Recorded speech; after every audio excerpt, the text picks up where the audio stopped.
You are listening to Sustainable from Agribusiness Global, covering the crop protection, biologicals, and plant health markets advancements towards creating a healthier planet. Hi, welcome to Sustainable. My name is Renee Targus. I'm the editor for Agribusiness Global, and I'll be your host for today's podcast. And today we're talking to Mark Trimmer, managing partner of Dunham Trimmer. He's got a lot of interesting things to talk about with us today. He's also a board member of the BPIA, Biological Products Industry Alliance, and he's been in the biological product arena since 2003. So welcome, Mark. Thank you very much, Renee. It's great to be here. Dunham Trimmer is a market research, data, and strategic consulting firm, and they're focused on the global biocontrol, biostimulant, and biofertilizer markets. So in February, they released a 2023 Global Biocontrols Market Report.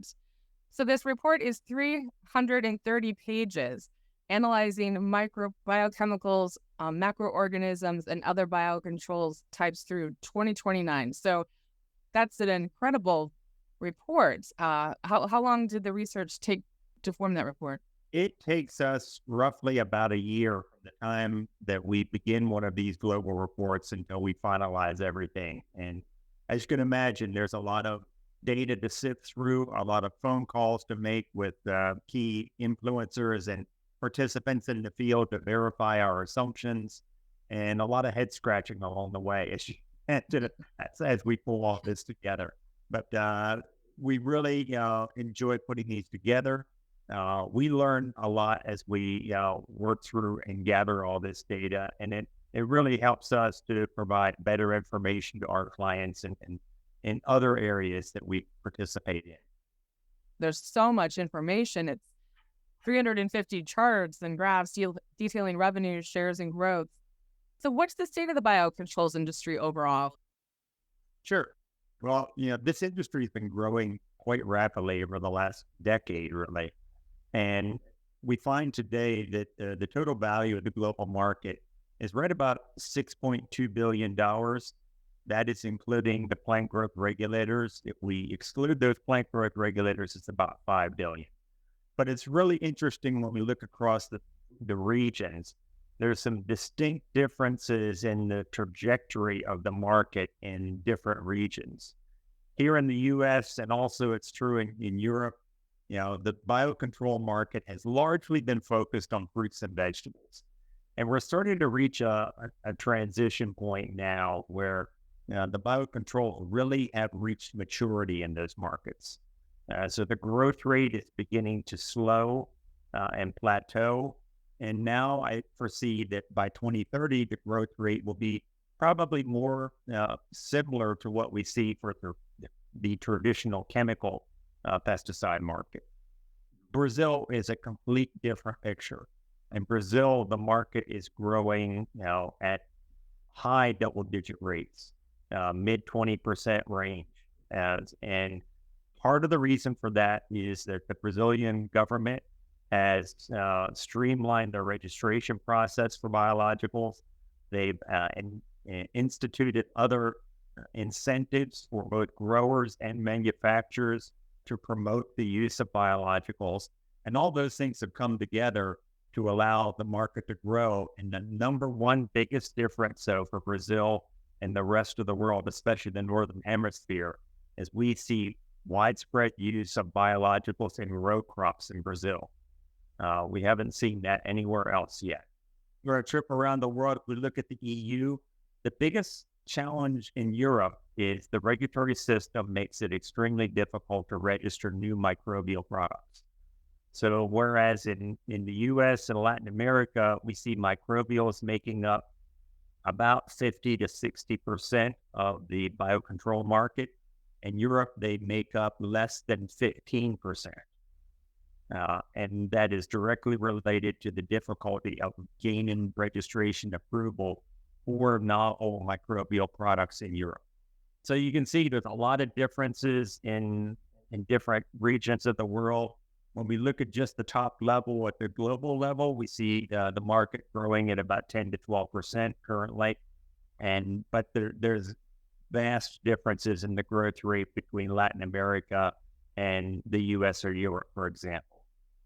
Right. I heard a lot about the Brazilian growth and a lot of like you said, a lot of it has to do with government regulations, what they're doing in Brazil versus what they're doing in the European Union, as far as the ability to get these products to market. What have you been seeing in the US, Africa, India, China? Do you have any sort of data on those regions? In Africa and in Asia, Asia is growing quite steadily, and I'd say they're sort of in the middle between the growth rate we see in the U.S. and the growth we see in Latin America. It's not nearly as fast as Brazil, but we're seeing steady growth in Southeast Asia, India, and China as well, with both biochemical and plant extract based products. There's growth being seen within the pheromones use in many of the crops in Asia. And we do see microbials, although they don't have quite as large a share of the market in Asia as they do in North America and Latin America. Africa has always been a slightly more challenging market, but we do see pockets of real significant use of biocontrols. South Africa, Kenya, Egypt, Morocco, those markets that have exports specifically of vegetable crops and high value ornamental crops. Kenya being an example with their rose market, use a lot of biological products. So, what products are leading the way? I know that different regions are using different products, but are there some that are kind of consistently coming to the top throughout all regions? Well, I mentioned the microbial products in Latin America and the U.S. In Latin America, we're seeing significant growth in bionematicides, specifically those that are being used in row crops in Brazil are seeing lots of growth. So there's a number of companies participating, and many of these are being used as either seed treatments or in-furrow treatments in your traditional row crops in those markets where nematodes are a severe problem.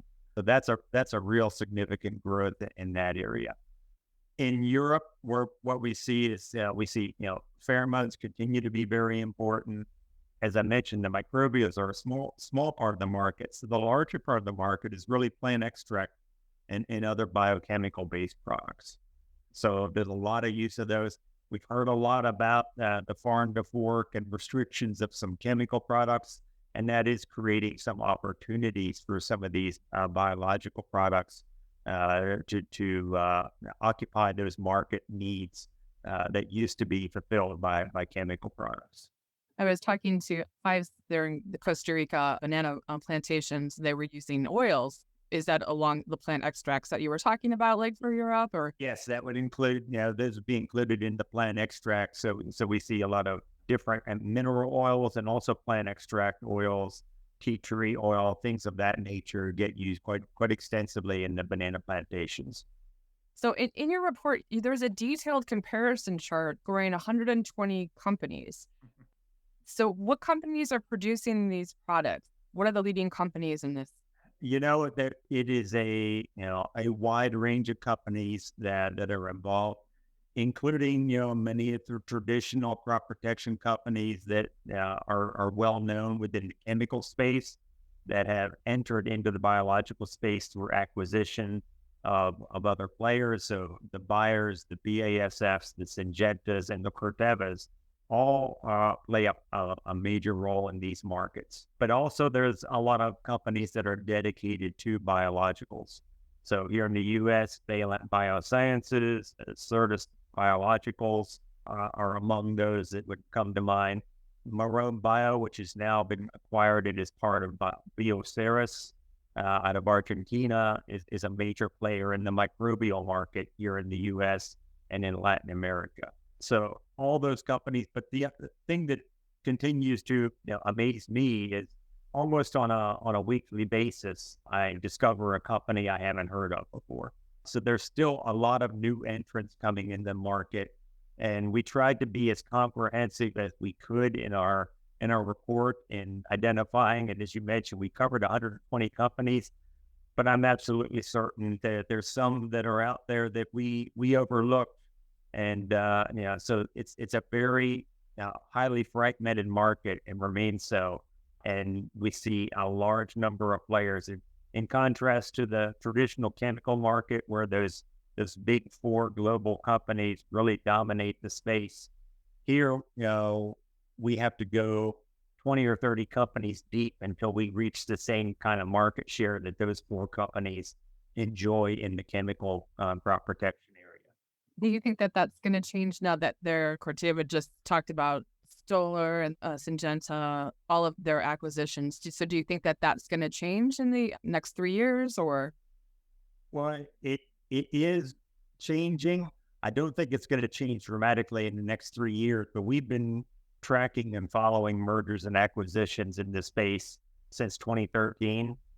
And we continue to see increasing numbers almost every year. Last year, we recorded 80 different agreements between companies, mergers, acquisitions, JVs, other tie-ups, some distribution. But it just amazes me the amount of consolidation that is occurring in this space. And companies with good technology that has been proven effective in the field and that has a strong patent position will be attractive to acquisition by larger players. One of the challenges for many of those startup companies that emerge in this space is very often they're limited in terms of their resources, both people and money, in order to exploit and fully develop the technology that they discovered. So very often, their best path is to find a larger partner and to help them gain the market access they need to make the most of their technology.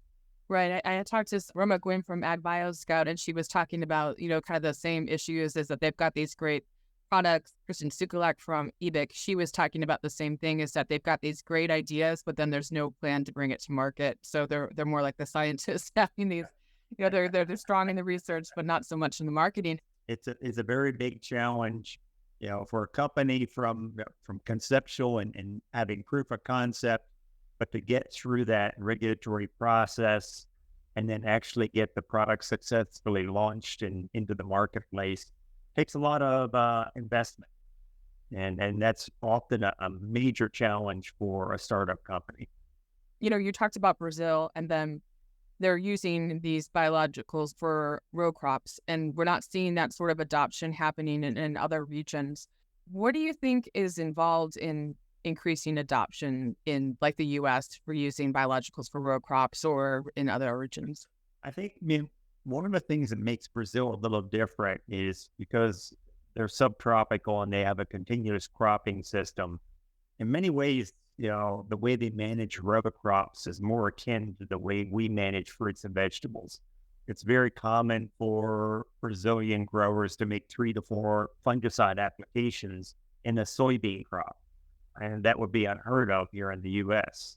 So it's a little bit of a different situation for them because it's easier for a biological to occupy one of those applications. Growers not taking as much risk, where in the U.S., if a grower is only making one fungicide application in his soybean crop for Asian rust, he needs to be able to rely on that product working. And that's been the one thing that has to be overcome. I do see biologicals beginning to penetrate the row crops. It's really starting not with the biocontrols, more with the biostimulants and the biofertilizers, as seed treatments and in-furrow. And I think as growers begin to see the potential for biologicals to provide them value in those sectors, then I think it may open the door for some of the other biocontrol products to begin to get a look in the row crop markets. The other thing that really is sort of, I call it the missing piece for biocontrol, it is effective bioherbicides.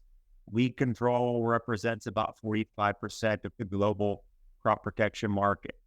And today there really is almost zero participation of biological herbicides. And there's a number of reasons for that. One is that herbicides, have to be selective. They've got to have, residual control. They have to be reliable, control a spectrum of weeds, not just a single species. And also, herbicides tend to be a little bit lower cost per acre traditionally than fungicides and insecticides on the average.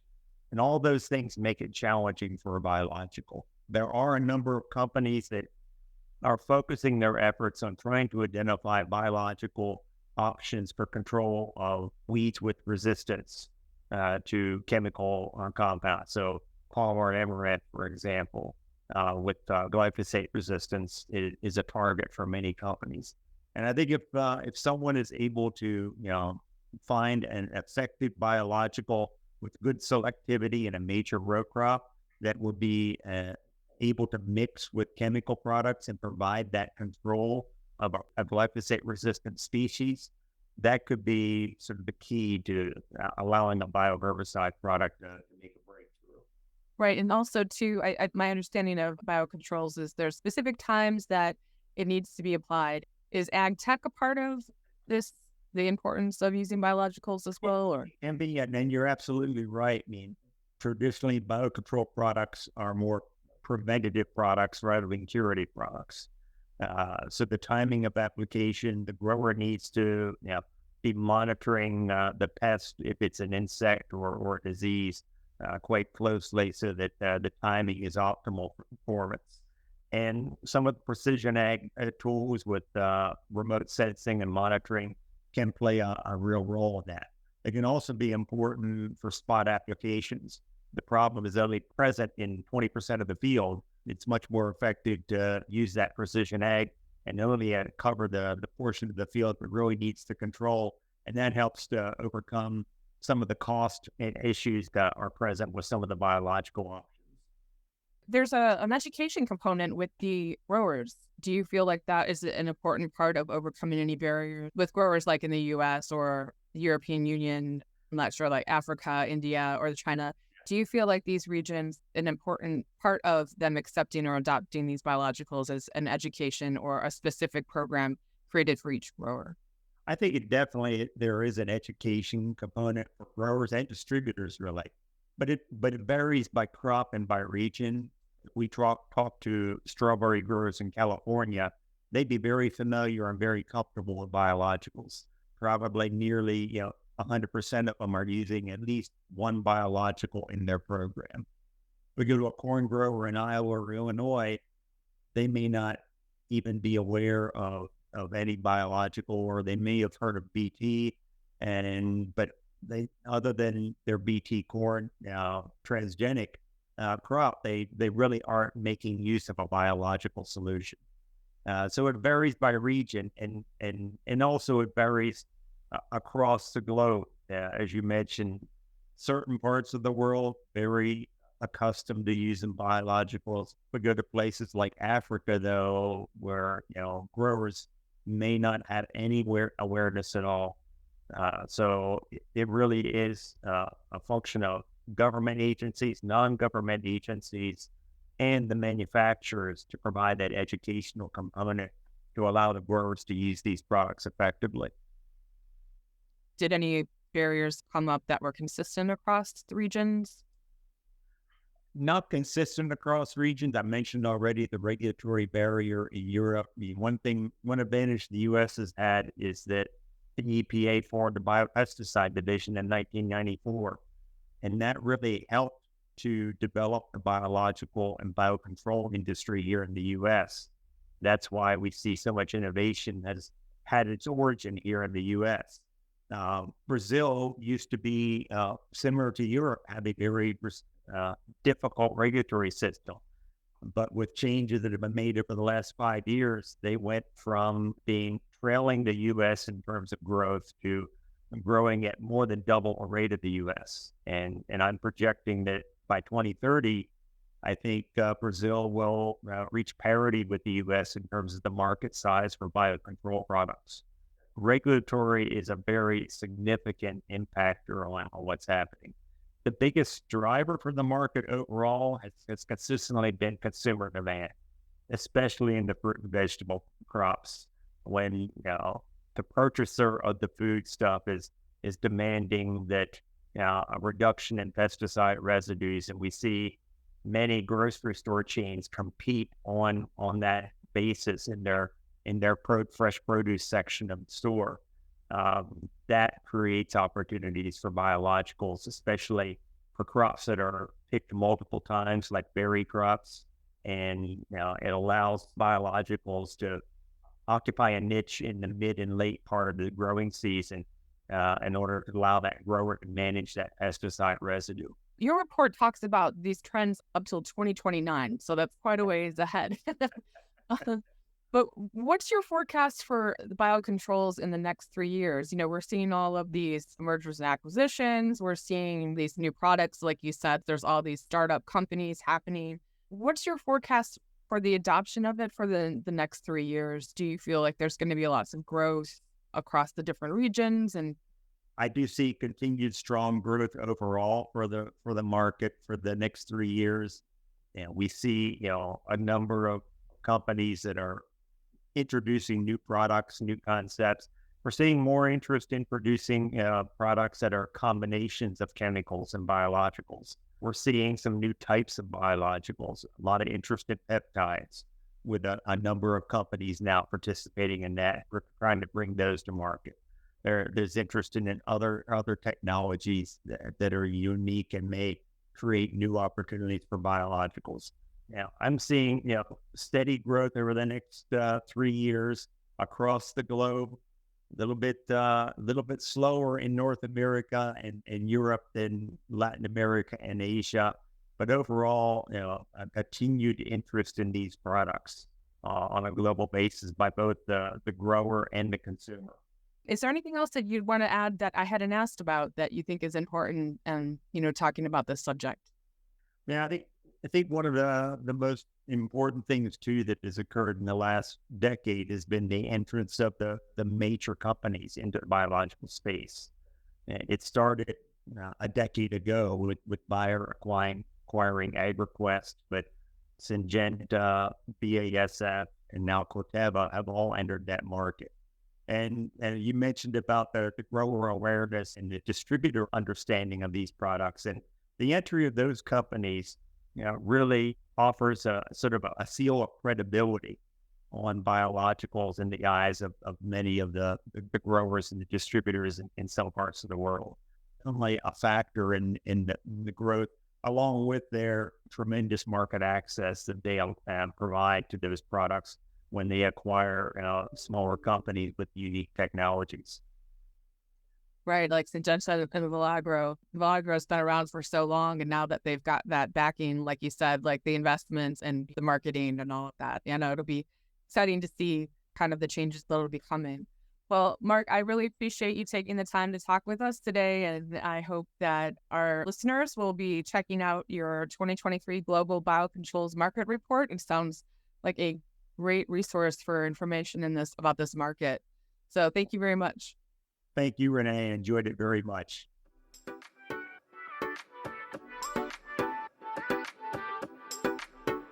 Thank you for listening to Sustainable from Agribusiness Global. You can find more podcasts, videos, news, e-newsletters, event, and webinar information at agribusinessglobal.com.